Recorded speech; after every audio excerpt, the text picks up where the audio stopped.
Welcome to The Explainer. Today, we're digging into a pretty bold blueprint for reforming the entire United States judiciary. The analysis we're looking at argues the system is facing, get this, a constitutional emergency. All right, so let's jump right in. Before we get to the fix, we gotta understand the problem. And according to the source material, it's a big one.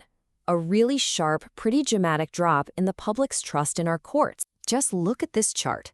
It's pretty stark, right? For years, you can see that American confidence in the courts kind of bobbed along with other developed nations. But then, right around 2020, something breaks. Confidence just falls off a cliff. We're talking about the widest gap we've seen in modern history. Now, the analysis we're diving into says this isn't just a bad polling number. It's a real threat to the judiciary's legitimacy. So, yeah, what happened? Why has faith in one of our most fundamental institutions just tanked like that? To get to the bottom of it, we need to look deeper than just the headlines. The argument we're exploring today is that the problem isn't something new. Nope, it's actually baked right into the system's DNA. And that brings us here. The source of the problem, according to this analysis, is a feature that's been there since day one: lifetime appointments for federal judges. You know that little phrase in the Constitution, during good behavior? Well, that's turned into a job for life. Now, the official story, the one Alexander Hamilton sold, was that this guaranteed judges would be independent, free from political meddling.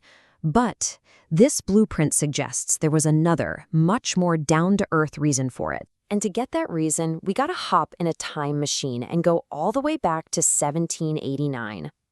And let me tell ya, it was a totally different world back then, especially for lawyers. Okay, this table really lays it all out. The difference is just wow. Back in 1789, finding a good lawyer was tough. I mean, there were no real law schools. You learned through apprenticeship, and there were only a few hundred lawyers in the entire country. So the framers, they had a serious talent shortage. They needed a big, juicy carrot to get the few qualified people to even consider a government job. So lifetime tenure wasn't just some lofty ideal. It was a practical recruiting tool. Okay, now let's jump back to today. That talent shortage, it's gone completely. The American Bar Association says we have over 1.3 million active lawyers in the U.S. So that original practical reason for lifetime jobs, poof, it's vanished. And here's the kicker. The reason for lifetime tenure is ancient history, but the practice itself is still with us. And the argument here is that this mismatch has created this whole storm of modern-day problems that are directly feeding that crisis of confidence we saw earlier. I mean, think about it. People live a lot longer now. So judges, especially on the Supreme Court, can serve for 30, 40, sometimes even more years. And that completely changes the game. Each appointment isn't just a nomination anymore. It's an all-out political war for ideological control of the court for an entire generation. And that leads to all the stuff we're so familiar with now, right? These brutal, hyper-politicized confirmation battles. You see justices maybe timing their retirement so a president from their party can replace them. The source we're looking at calls this a democratic deficit, where you have these incredibly powerful, unelected people serving for life, potentially getting more and more out of touch with the modern world. So what's the solution? Well, this analysis doesn't just point out all the problems. It actually lays out a really detailed 5-pillar plan to fix the system from the ground up. So here they are: randomized panels, peer nomination, random confirmation, fixed terms, and transparency. Let's walk through each one, because they're all designed to fit together like puzzle pieces to try and depoliticize the courts and rebuild that public trust. Okay, pillar number 1 goes right after the predictability problem. The idea? Expand the Supreme Court to 27 justices, but, and this is the key part, for any given case, a 9-judge panel is chosen completely at random, like a lottery. Suddenly, it's impossible to judge shop or guess the outcome based on who's on the bench. The hope is that it forces everyone to focus on the legal arguments again, not the politics. Pillar 2 is a big one. It totally overhauls how judges get picked in the first place. Get this, the president is out of the process. Instead, other federal and state judges would nominate and vote on their own peers.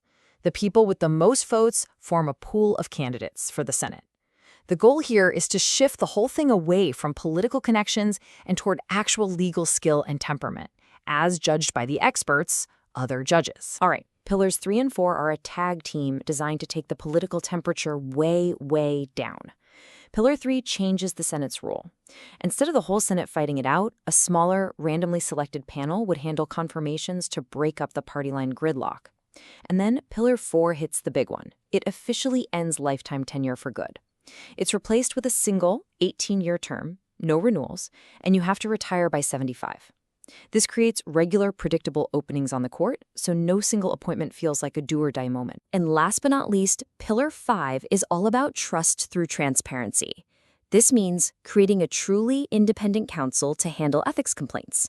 It would require judges to publicly disclose any potential conflicts of interest, and it would make all judges go through continuing education to stay up to speed on tricky modern topics like AI or genetic science. Okay, so you might be wondering, is this whole 5-pillar plan totally out of left field? How does it stack up globally? Let's take a look at how other major democracies do it. You might be surprised to see whether lifetime tenure is the rule or if the US is actually the exception. And this table just says it all, doesn't it? The United States and its lifetime appointments were the outlier, a big one. Look at Germany, South Africa, the UK, Canada, Australia. They all use fixed terms or a mandatory retirement age. So making a change, like adding term limits, wouldn't be some wild radical experiment. It would actually bring the US more in line with what most other democracies already do. And I think this quote really gets to the heart of the matter.